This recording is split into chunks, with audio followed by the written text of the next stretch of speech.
mushrooms. These are going to be the star of the show today. I did shred them a little bit. We also have avocado here. We have some chopped green onions, some coarsely chopped garlic. We have some red peppers. We have, I wouldn't quite call it a dice, but more of a finer chop of these onions for pico, which is with cherry tomatoes here. We quartered them. Then we have some cilantro, and then we also have some onions that were cut, obviously, in a little more of a, not quite ring, more like half ring forms to go with the mushrooms. And then we also cut some kale here into little pieces so that we can sprinkle them on top of our bowl. We have some cashews that have been soaking in water for the past couple of hours. When you're making cashew cream, soaking this is really important. Oh, did I spill the beans of what's going to be in this bowl too? I did. Cashew cream, it is. So I want to soak them so we can have them ready to blend. Just took these out of the oven. I chopped some zucchinis in like rounds. That's just kind of an estimate of how thick I chopped them. I drizzled some grapeseed oil on them, sprinkled some onion, garlic powder, cayenne, and a little bit of chili powder. And I put them in the oven at 400 degrees for about 15 minutes just to kind of see how it would turn out with respect to this bowl. I love roasting squash anyway, but I wanted to put them in the bowl today. So these are already waiting. So now I got to hurry up and get the oyster mushrooms started before they get cold. Quinoa that I did make ahead of time.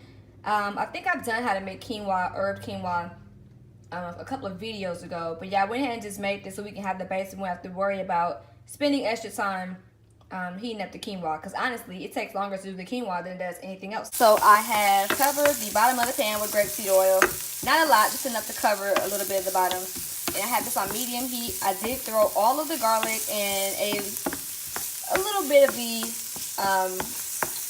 rounder cut onions into the pan to kind of season it, give it a little bit of aromatic and a little bit of flavoring. And then about another minute or so, I'm going to add the oyster mushrooms. I added the oyster mushrooms. I cooked these for about 2 to 3 minutes. I wanted to purposely cook them with the garlic and onions. And now I'm going to add the remaining onions and the red pepper before I season it. Quickly, I'm going to go over what I'm going to use to make my seasoning. I'm using half a teaspoon of smoked paprika. Then I'm going to use about half a teaspoon of sweet paprika. There is a difference. I'm going to use about an 1/8 teaspoon of cayenne pepper. I'm going to use a little over a half teaspoon of chili powder. Then I'm going to use 1 teaspoon of onion powder. And then let's see. I'm going to put a sprinkle of pink Himalayan sea salt, and then a sprinkle of, I'm literally making this real time, guys, bear with me, of ground oregano. And I think I'm gonna add a little bit of a sprinkle of garlic powder as well. I think I definitely forgot about just now. It was sitting in front of me. I need to add it. I'm putting about a teaspoon, well, half a teaspoon of ground cumin. So let's go ahead and add this to our pot and finish up these mushrooms. All right, so we have put our seasoning mix in. It's time to stir everything together.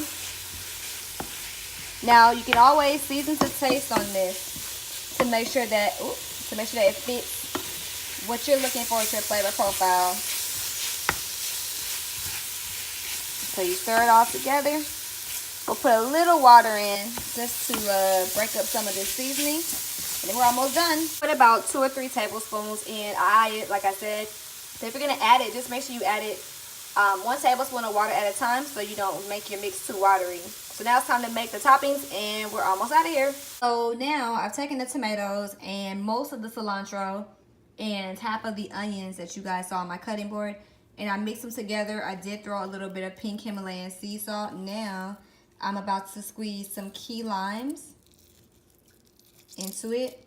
Now I know some of you guys are probably wondering, like, why key limes? And honestly, when I first decided to go vegan, I actually went through the Dr. Sebi method of doing things. So there's some things that I still use and there's some things I actually still don't eat. So it's just a matter of finding out what works for you. But I like my fruits and vegetables to have seeds in them if I can find them. So luckily here in Atlanta, there's no problem with finding key limes. So That's why. So I noticed that when people don't want to cut things up, they call it rustic. So I guess we're going to call this salsa rustic.